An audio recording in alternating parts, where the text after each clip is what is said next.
Hello and good morning, people of the internet. I'm Christiane Cordero. This is the 734 from WCCO. We know most of you are about to head out the door, maybe get to work, enjoy the sunshine for, I think, the 6th day in the row. Is that right, Gusty?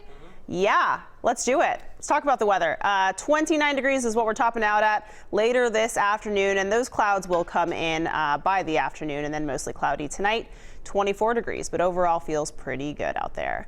All right, now let's talk about this. Just announced this morning, it's official. The Rolling Stones are returning to Minneapolis. Their No Filter tour stops at US Bank Stadium on May 16th. Mark your calendars. Tickets go on sale next Friday. Not a huge surprise. There were hints all over town this week. Only 15 stops, though, on this tour. Minneapolis is the only city in our area, meaning tickets will probably be pretty pricey. So we want to know, how much would you pay for the Rolling Stones tickets? Would you... is this on your list? Do you want to go see them on May 16th? Is there a limit as to how much you would spend? What would you be excited about? Let us know. Those watching on Facebook, leave a comment right here. We'll get through a few of those in just a moment. The impeachment trial is over this morning, and President Donald Trump will remain in office. The Senate acquitted the president on both articles of impeachment. The president tweeted that he will make a public statement at 11 Central from the White House to, quote, discuss our country's victory on the impeachment hoax. This closes a nearly 3-week-long trial focusing on the president's dealings with Ukraine. Utah Senator Mitt Romney made history as the only Republican to break ranks. He voted guilty on abuse of power, but voted not guilty on the obstruction of Congress charge. Romney got emotional as he explained his vote. I take an oath before God as enormously consequential. Corrupting an election to keep oneself in office is perhaps the most abusive and destructive violation of one's oath of office that I can imagine. Senate Democrats, including Minnesota's Amy Klobuchar and Tina Smith, voted guilty on both counts. Taking you live now to Washington, where the National Prayer Breakfast is happening. President Trump is expected to speak soon. House Speaker Nancy Pelosi is also there. It could be their first face-to-face meeting since that tense moments really, at the State of the Union speech. Hundreds of healthcare workers, meanwhile, could decide to strike today over their own health benefits. 1,800 SEIU healthcare union members are voting to give the union the go-ahead to strike if necessary. The union is upset about the healthcare benefits that Health Partners is offering its members. New results overnight for the Iowa Democratic caucuses show Pete Buttigieg and Bernie Sanders are nearly tied, but the race is still 2.5 days later, too early to call. With 97% of precincts reporting, Buttigieg has a 26.2%. Sanders has 26.1%.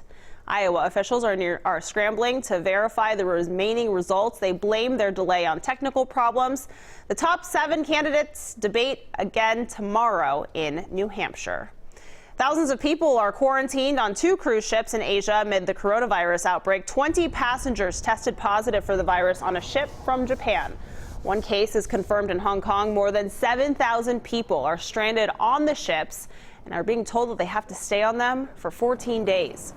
A person has tested positive for the virus in Wisconsin. The state health department says the person was recently in China and went to the hospital on the UW-Madison campus for treatment. That person is in isolation right now. Meanwhile, hundreds of U.S. citizens evacuated from China are being quarantined at a military base in California. One Minnesota father is among them. Yulin Yin shared these photos from the plane that brought him back to the U.S. and the people covered head to toe who were doing the health screenings along the way.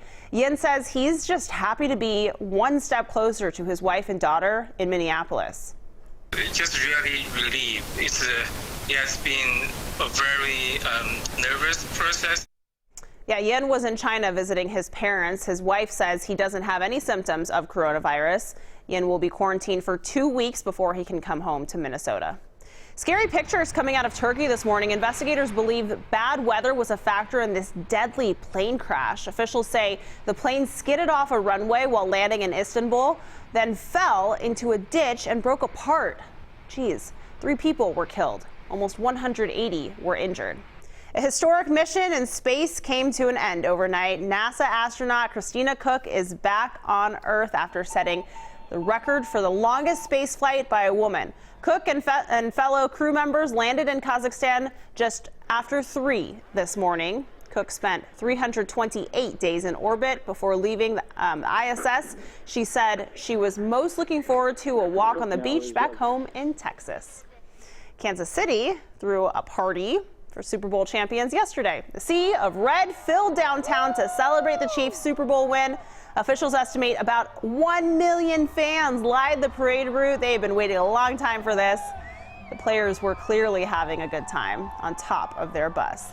Then take a look at this. An impaired driver went for a quote-unquote joyride down the parade route before it began.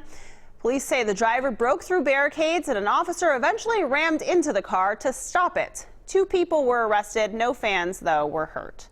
We now know how Team USA will dress for the Tokyo Olympic Games this summer. Take a look. Nike held a fashion show to unveil its Olympic collection ahead of the Games.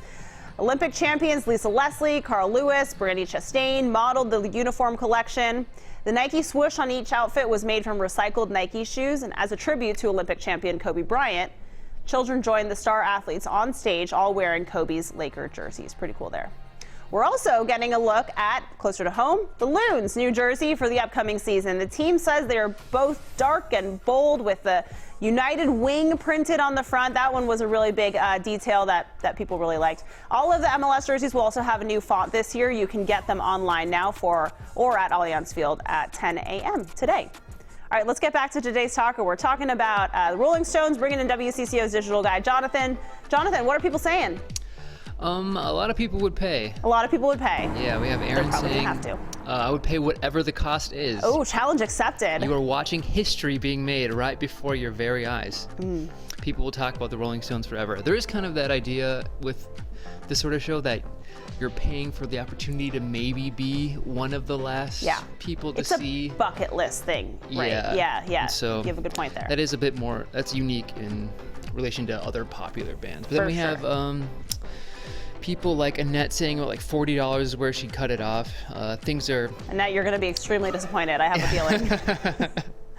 She says you have to be a millionaire to enjoy things these days. Yeah, they are steep. I know the Eagles are at the X, and I think the cheapest ones there are close to 200, if not above it. So I would imagine this is going to be much more expensive.